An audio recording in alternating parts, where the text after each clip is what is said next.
Hey guys, welcome back to another episode of the Music Den. I'm your host Armando Venditti. Hoping you guys are having a good day, and above all else, that you are looking after yourselves and one another. Today, ladies and gentlemen, before I get into the topic of this particular episode, as fantastic as it's going to be, because all our episodes are fantastic, I want to welcome Oh back to yeah, the channel, Mr. Jim you Brick. betcha. How's it going, Jim? Hi. I'm okay. I guess this is the episode where I talk over you. Sorry about that. It's fine. It's fine. Yeah, I know it's fine. Watch it. All right. And Mr. Ken Cheshire, how's it going, Ken? It's going well. It's glad to be back in this padded room. Yes, we all need a They let padded you room, out? ladies and gentlemen. We all need a padded room. Now, Gay pass.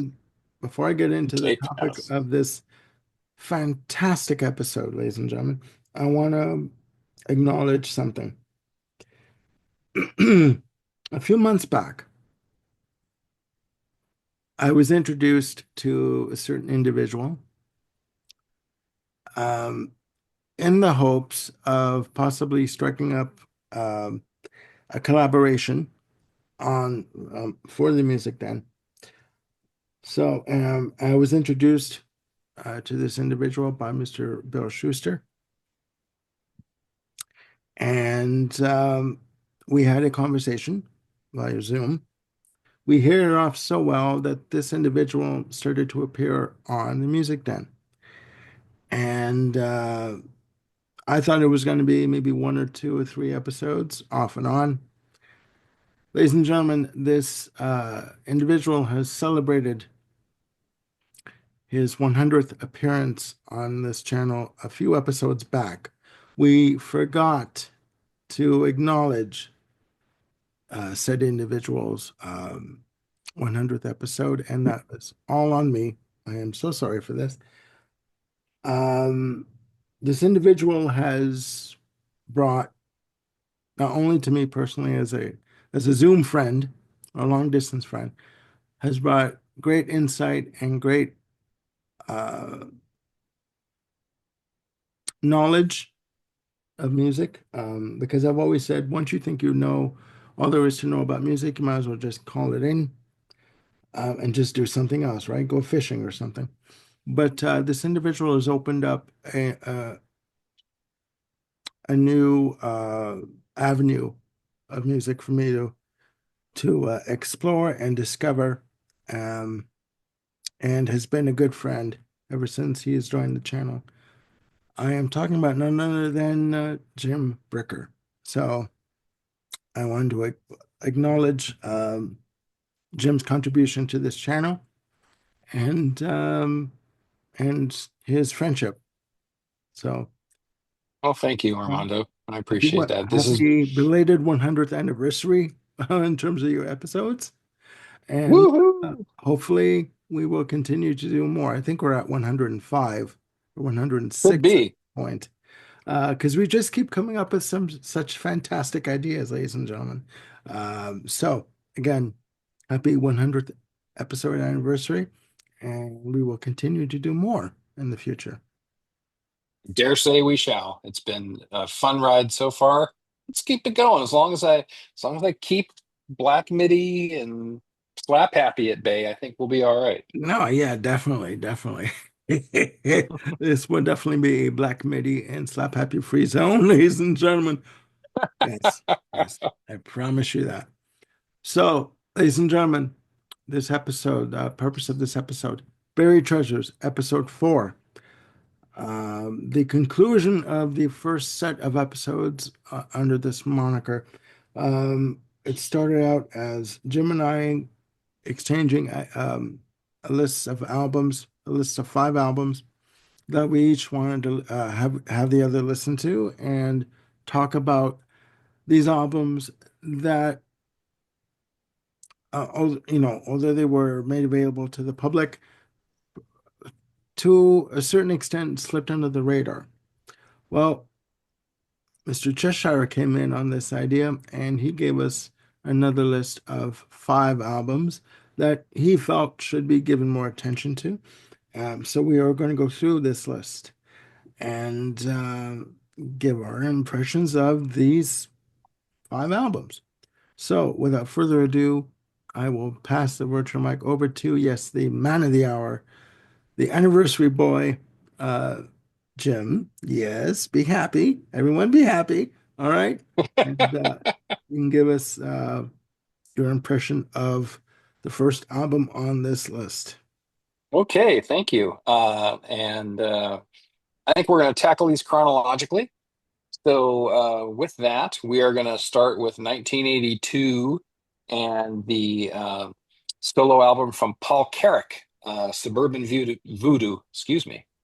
Uh, as Ken talked about in the other episode, Carrack, of course, is famous as, the voice behind, major hits from Ace, Squeeze, Mike and the Mechanics. And this was the solo album.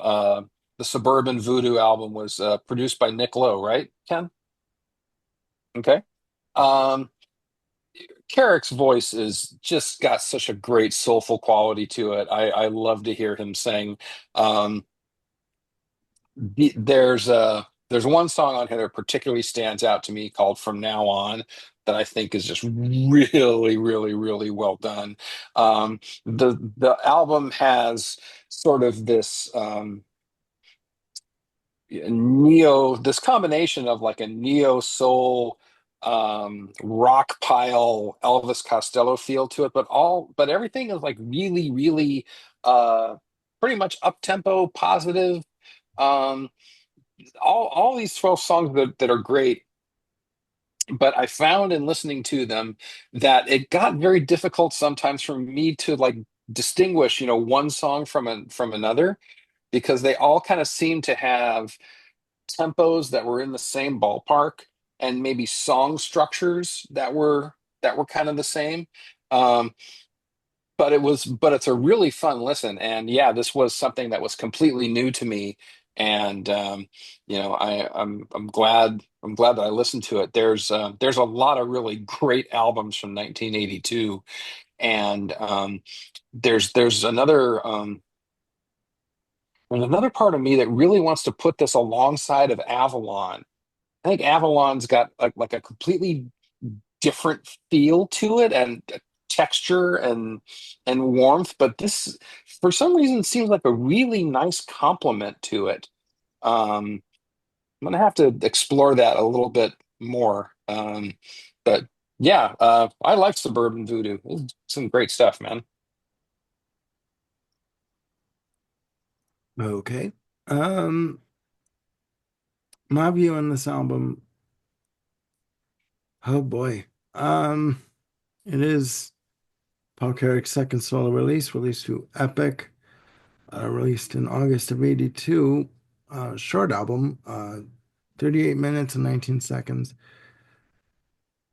I do agree with Jim that I had trouble differentiating one song from another in terms of style or arrangement.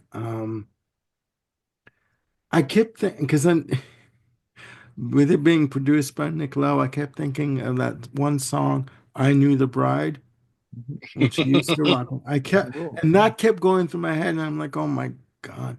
Like, unfortunately for me, this album really doesn't stand out um, musically. I mean, the, the album that came after this, in '87 on Chrysalis, with Don't Shed a Tear, is the one that stood out for me more.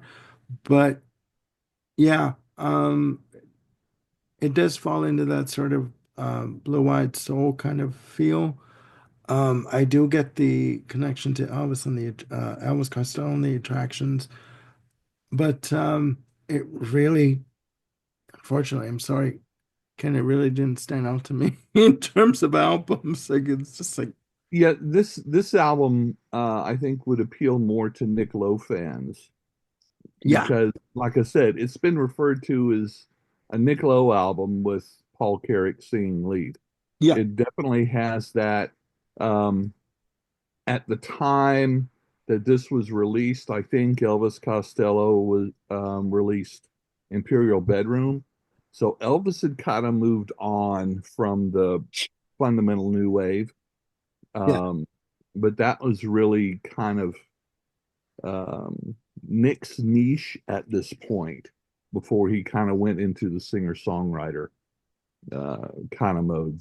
Yeah, the next album is, he had at least two singles off of the next one, and one of them did, quite well. So, Yeah. but yeah, it's much more accessible. Hmm.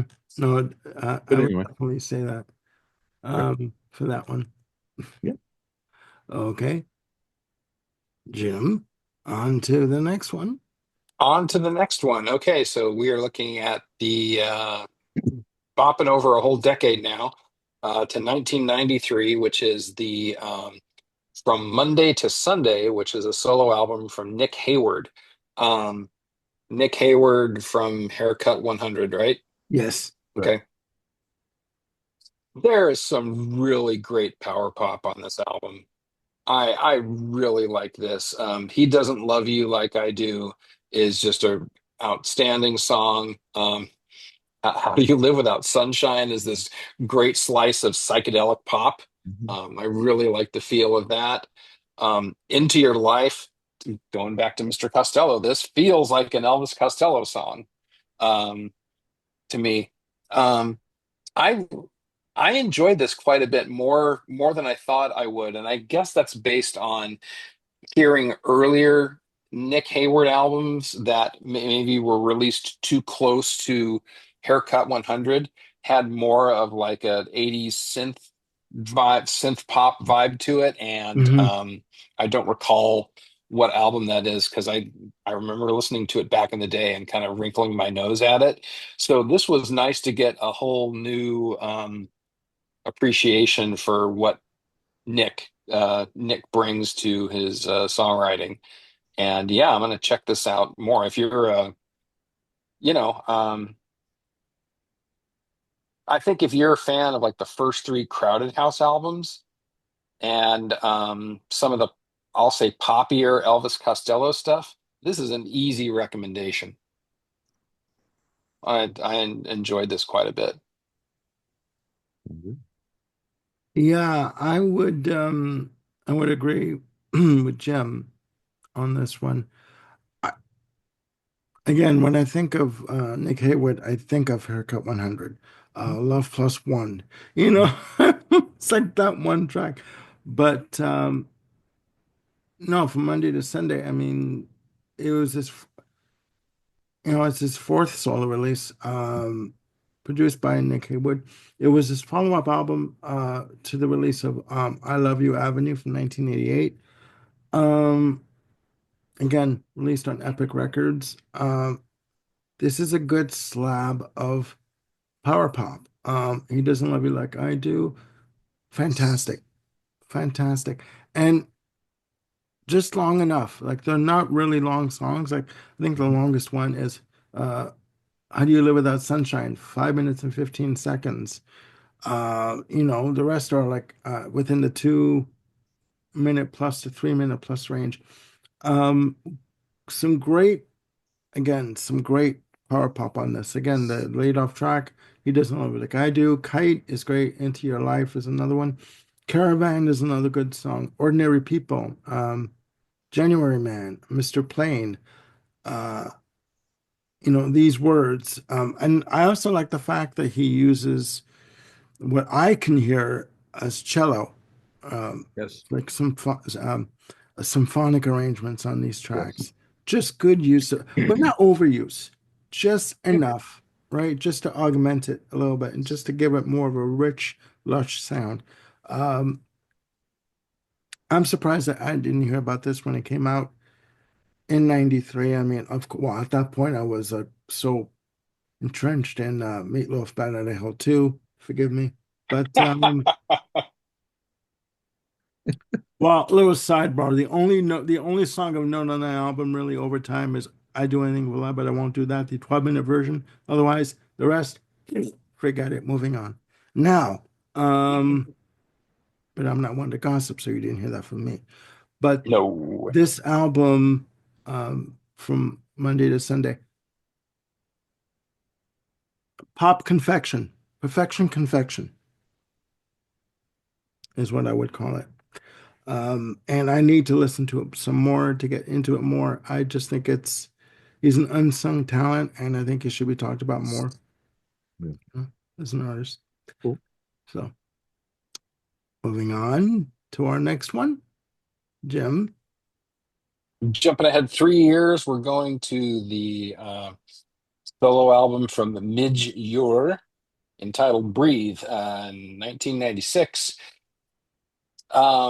Again, a lot of my, I think I might have mentioned this before, a lot of my experience with Midge Ure was kind of all around, Ultravox.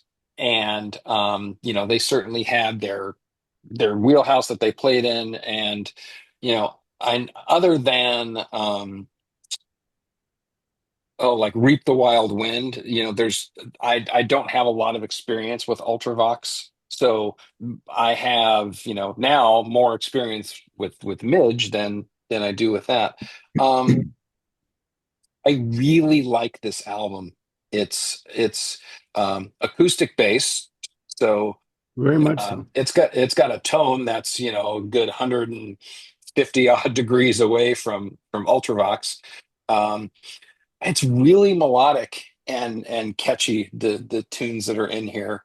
Um, there's a good variety of stuff happening in this record sonically and in terms of the song structures and then the melodies. Like I said, there's some really catchy stuff in here. This is a very affirming record. Yes. Listen, there's a lot of stuff you listen to and it's kind of feels like it was a slog to get through, emotionally sometimes, or just there's something about a tone of an album. But this was really a pleasant surprise, and I'm going to have to listen to this more. I was for being prepared to talk about this. I found myself saying, "Dang it, I didn't catch any specific songs to kind of mention it here, stand out." So I'm going to pass the baton to my good friend in Edmonton to talk a little bit more about specific tracks. Thank you. Thank you so much. Yes. You're Yes, welcome. ladies and gentlemen, Mid-Year Breathe. Give you a bit of a background on it. Released March of 96, Mid-Year's fourth release through BMG Music, produced by Richard Feldman. His follow-up to his 1991 album Pure. What can I say about this album? To me, I put this album in the realm of George Michael's Listen Without Prejudice, Volume 1, because if you listen to listen to me.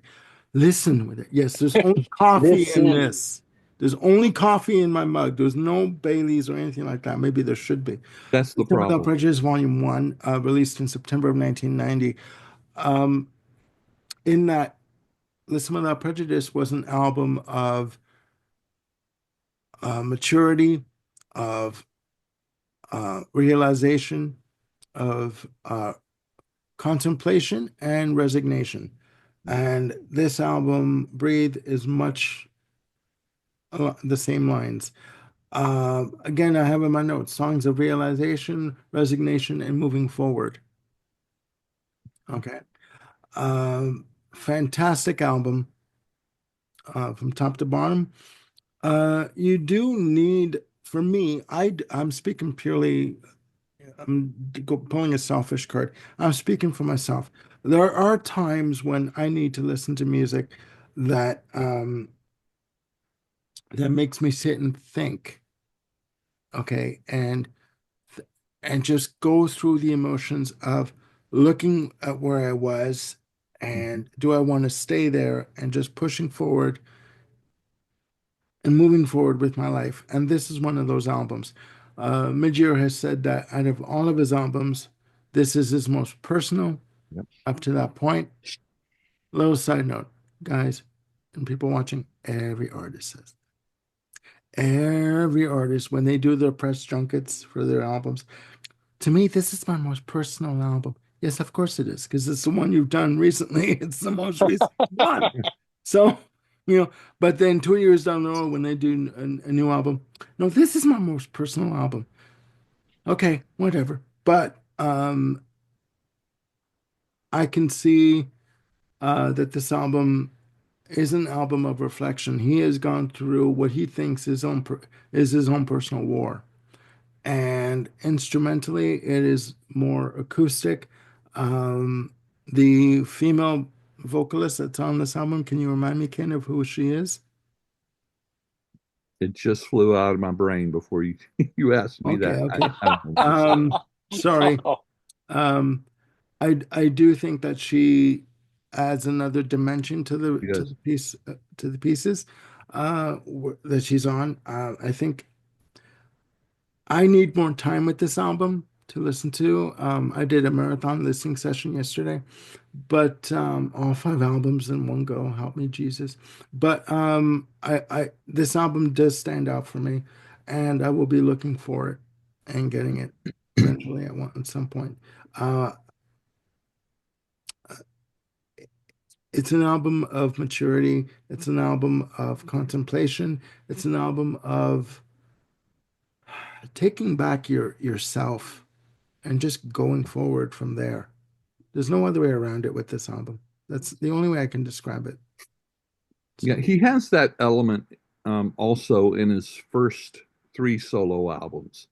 But a lot of those fall into more of the electronica sound of Ultravox, and which is for me not a bad thing. I adore Ultravox. Um, but this one he breaks that mold. That's yeah, why you've got the other instruments, and also um, he's always been one in his solo albums to incorporate a little bit of his Celtic background, yeah, but it's especially noticeable here. yeah. Um, I mean, so both theme wise, it's personal, but also it's like he's got more of his history, more of his roots in this album, and yeah, the positivity is a good catch. Because his songs, like I say, I'm talking about the solo albums particularly, do have that positive aspect to it. yeah, And even when it's approaching a topic that might not be necessarily pleasant or happy, it's mhm. got that positive spin to it. He's a very positive person. Um, I enjoy watching interviews with him. If you ever get a chance, just kind of search for him on YouTube, and you'll see a very, very interesting, fascinating guy. Exactly. And I gotta say too about Midgear, I know of his work with obviously with Ultravox and Visage, and Visage, you gotta remember, was a studio project with Yeah, Steve Strange on lead vocals.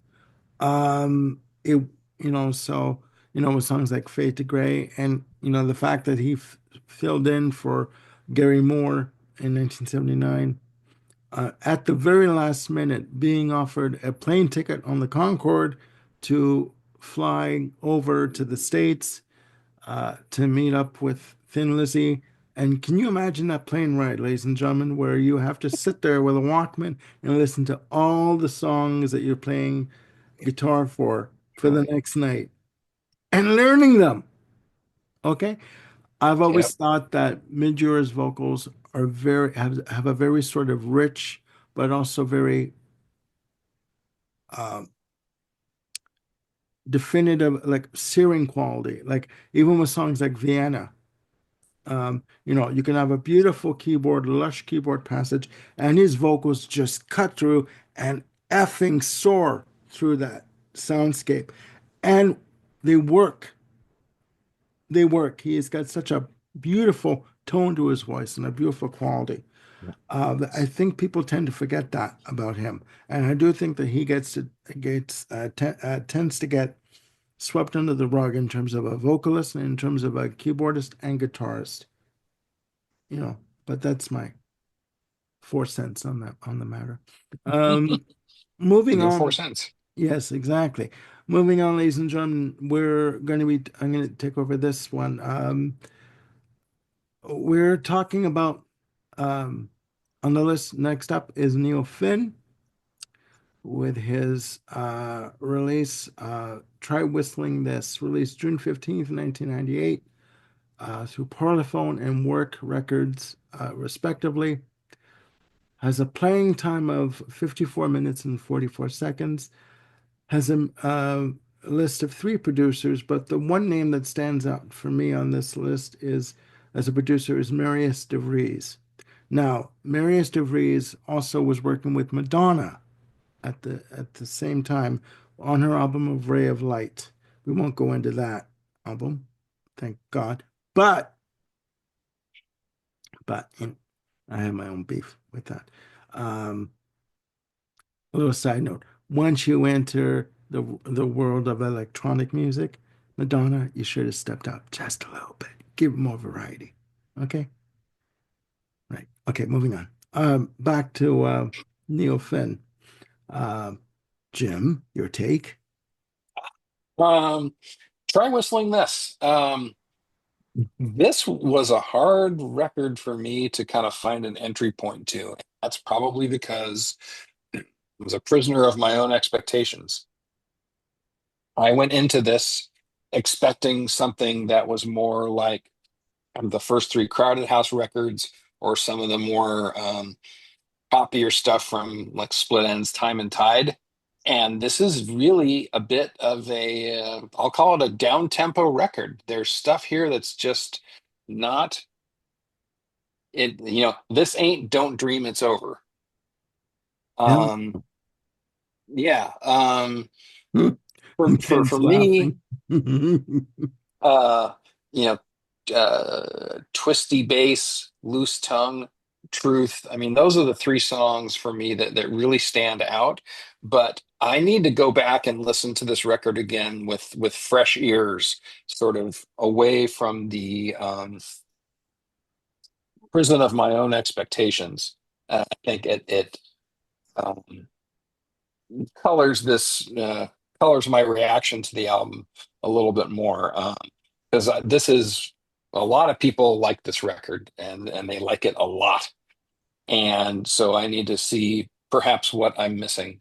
um, Sometimes that happens for me where there's some records where I know I have like an immediate reaction, and I'm sort of fine and comfortable with that because of where I kind of stand within my own musical palette and how I, understand things and appreciate things. But every once in a while, there's going to be something that says, I need to give this another listen to see if I'm really connecting with this. So I have Neil on that list to dig into further. Okay. Um, And I should say yeah. that that is the exact same reaction that I had with both Queen 2 and A Night at the Opera. I did dig into those further and further. I think I listened to Queen 2 about 5 times and Night at the Opera like a good 3. And it's so I'm trying not to knee jerk stuff. Okay. All right. My reaction to Try Whistling This from Neil Finn, I would have to echo Jim's sentiments. I've always liked Neil Finn's voice. I think he has a fantastic voice. He does good harmony vocals, and he can do melody with like no one's business. All a Crowded House. Um, I I do view this as a down-tempo record. I'm not necessarily convinced that the combination of Marius DeVries on production and drum programming, etc., mixed well with Neil Finn's songwriting style. There are good songs on this album. Last One Standing, Souvenir is a good one. Uh, She Will Have Her Way. I mean, who doesn't love a video with a 50 foot tall woman, crashing into barns, etc. And all that aside, yeah, I'm just trying to mm, pinpoint where this album would fit in musically, and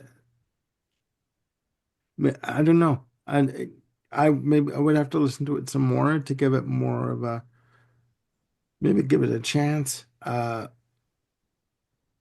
But then there are those albums that you think, does this album deserve another chance? Black Midi. No, we won't go there. But But you did.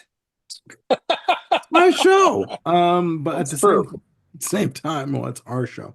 But at the same time, um, yeah, this album is a bit of a miss for me, and maybe I need to give it another listen to maybe I don't know, maybe justify that outcome or maybe change my outcome. I don't know. I don't know. This is a very eclectic album. Um, I think uh, Neil Finn has never been afraid to experiment within his songwriting. Um, it seems like whatever he decides to do, he is able to shape his songwriting to do it. Uh, what he wants to write, a hip hop song, he can pretty much pull that out. Um, this coming out in 1998. This is pre-streaming, and I bought the album because I was a huge Split Enz and Crowded House fan. Um, yeah, my take was very similar. Like this, not what I expected. But I'd recorded it on one side of a cassette, and I had my Walkman. Um, and I was on the go a lot at that time, and I just kind of, kept the headphones. I just kept playing it over and over and over again, and it seeped into my pores. I find that a lot of times with albums, the songs or the albums that I just love immediately often do not stand the test of time in the long run. And the I songs would that agree. not strike me and that I have to, spend some time with it, are the ones that I still, will love 30, 40, 50 years later. I'm not sure what the psychology is behind that. But this album was one of them. And it's interesting, there's some sonic elements to some of the songs that don't really strike me, but the songs overall do. But anyway, it is a very eclectic and different from, and I started to say different from the Crowded House, but a lot of his solo albums are very different from his band albums, to be Hmm. honest. Hmm. And there's even a couple that I've never been able to warm up to. So, but anyway, but good analysis, guys. Well, I mean, just a little note, quick note. You would think that the combination of the songwriting of Neil Finn and his fantastic singing voice with the production of Marius de Vries, who again who had worked with Madonna that year, that it would be an interesting, good if not interesting collaboration. It's just okay. I'm just sitting there going, like Jim uses this term, an entry point. I'm trying to find an entry point with this album, and For I me, a can't, good entry point in this album would be She Will Have Her Way. That is the most, I think, accessible. easily accessible, most commercial of this album. And I love it. But honestly, the albums that he did with his brother Tim under label the Finn Brothers Mm. um, is very eclectic also.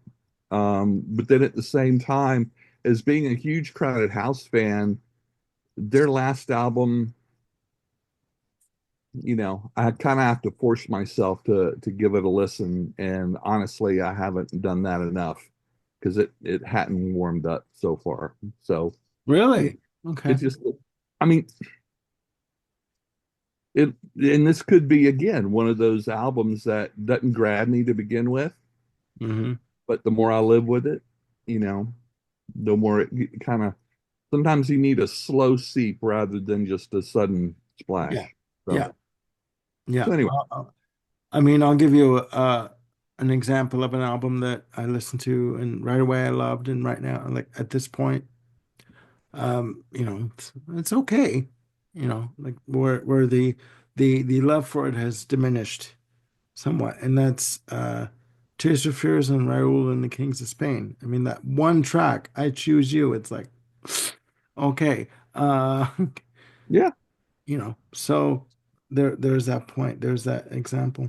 Um, all right, ladies and gentlemen, we must move on.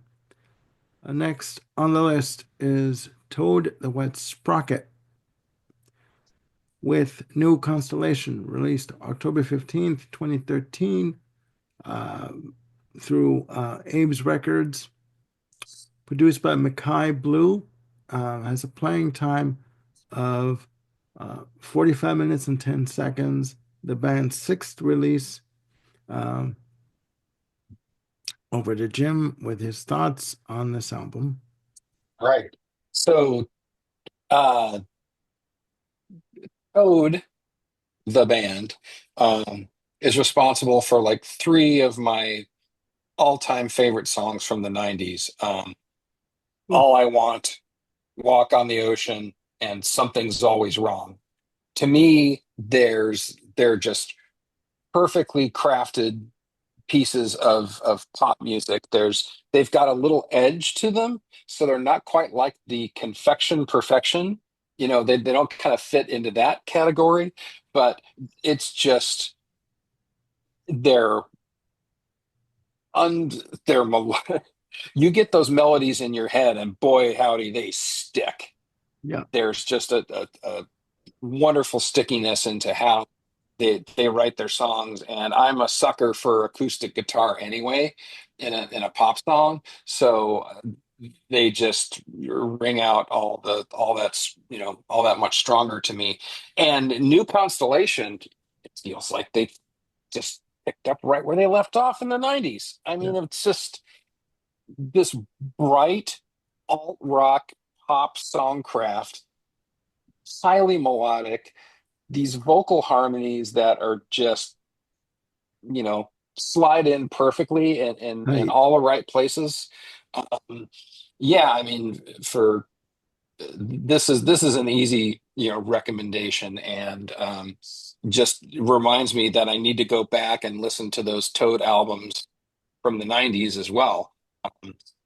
Because there's just a lot of treasure there. I was pleasantly surprised that they were able to pick up and just kind of keep on moving forward, as well as they did here. So this was 2013, and Ken, I think they had an album out in 2021.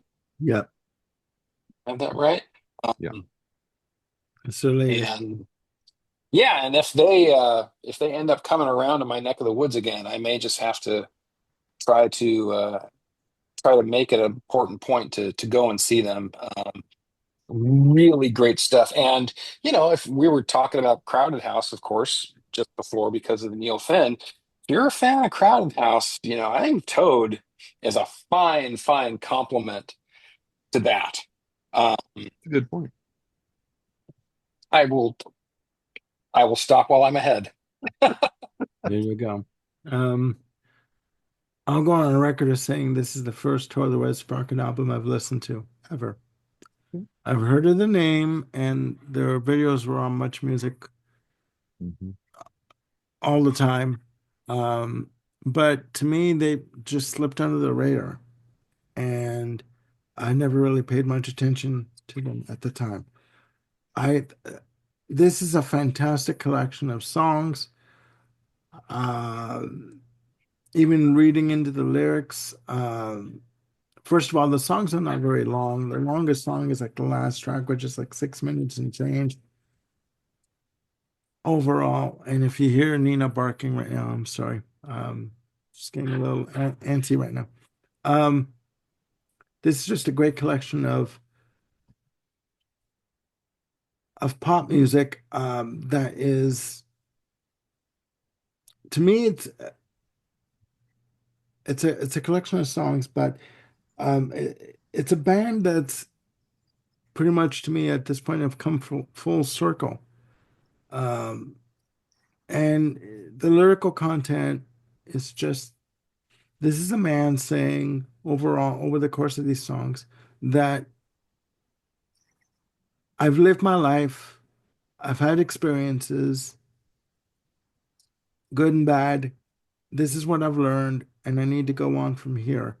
And I want to share it with you, either the listener or the the person in his life, right? And with songs like I'll Bet on You, and Get What You Want, they're just very well crafted pop rock songs. The harmonies are tight. The musicianship is just stellar.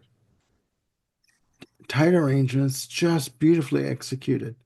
Very well crafted pop rock songs. Even the vocalist, and his name escapes me right now.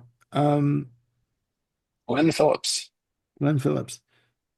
He has a very unique style in terms of his vocal delivery. You can't even pinpoint who he sounds like.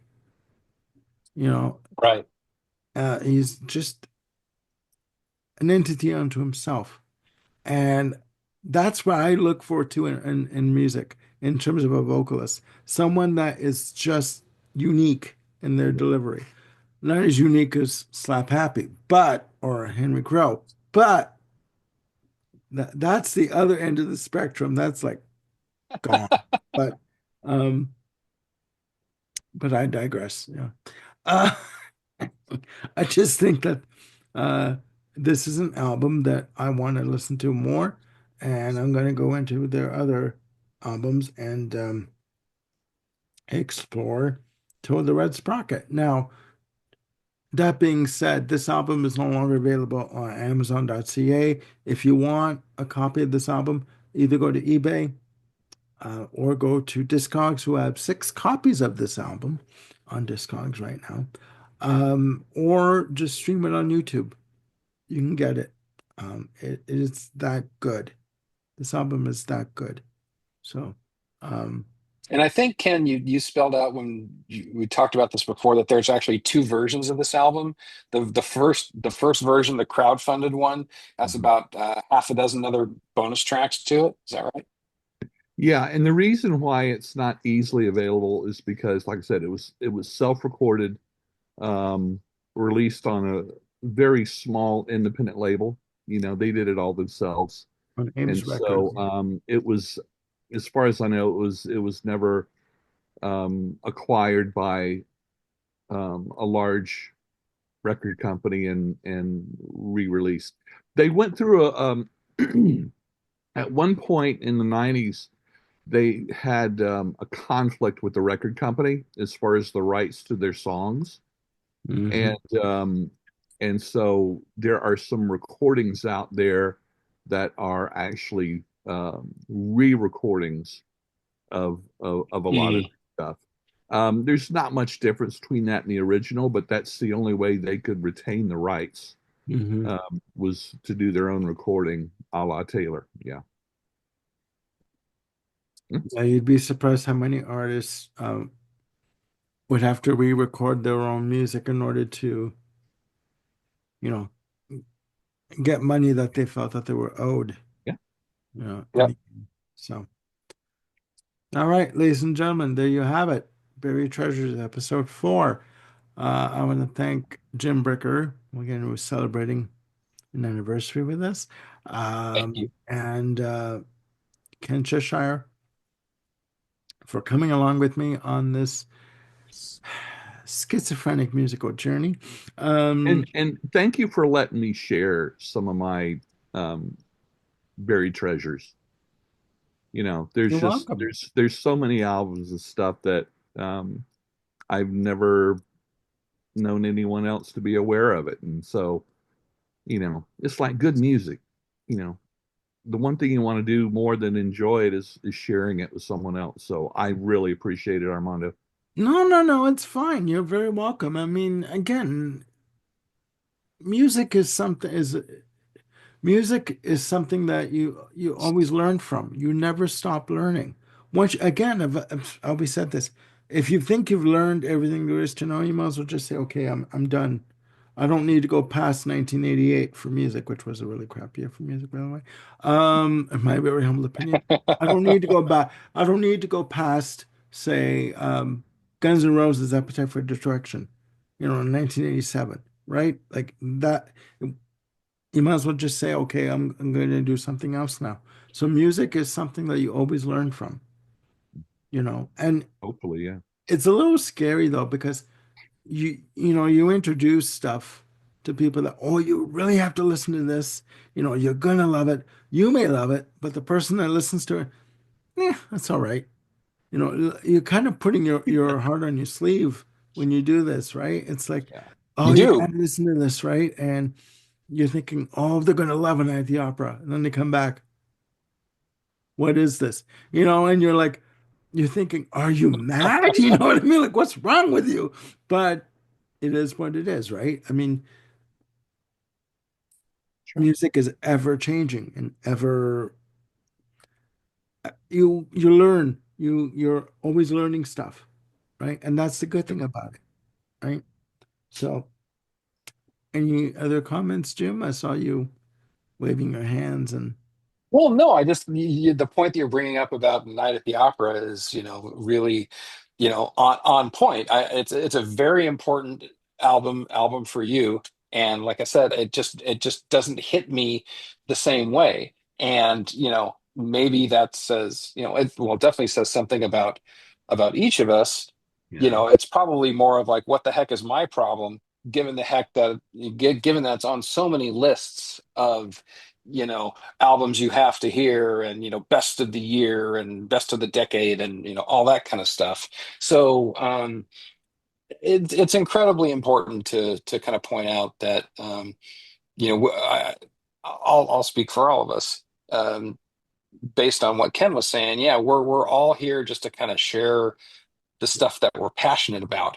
And in that sharing and in that exploring, we're going to find stuff that just kind of skips off of our water, and doesn't sink in and go, oh, this is great, I need to hear more of this.